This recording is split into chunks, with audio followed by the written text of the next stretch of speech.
بسم اللہ الرحمن الرحیم۔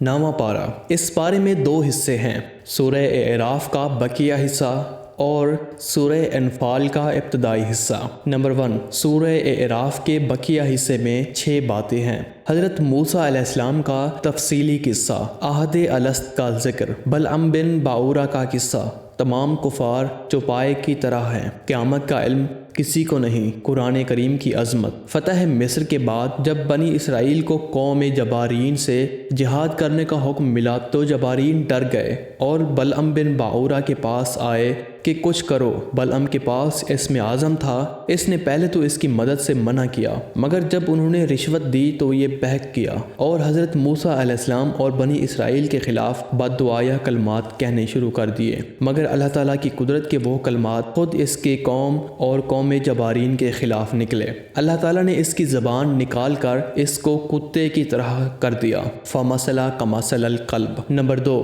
سورہ انفال کا جو ابتدائی حصہ اس پارے میں ہے، اس میں 3 باتیں ہیں، غزوہ بدر اور مال غنیمت کا حکم، مومنین کی 5 صفات، 6 بار مومنین سے خطاب کیا گیا۔ مومنین کی 5 صفات یہ ہیں: خشیت، تلاوت، توکل، نماز اور سخاوت۔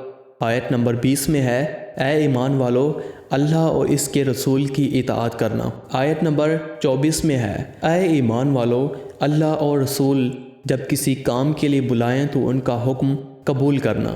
آیت نمبر 27 میں ہے، اے ایمان والو، نہ اللہ اور رسول سے خیانت کرو اور نہ اپنی امانتوں میں۔ آیت نمبر 29 میں ہے، اے ایمان والو، تم اللہ سے ڈرو گے تو وہ تمہیں ممتاز کر دے گا اور تمہارے گناہ معاف کر دے گا۔ آیت نمبر 45 میں ہے، اے ایمان والو، دشمن سے مقابلہ ہو تو ثابت قدم رہو اور اللہ کو یاد رکھو۔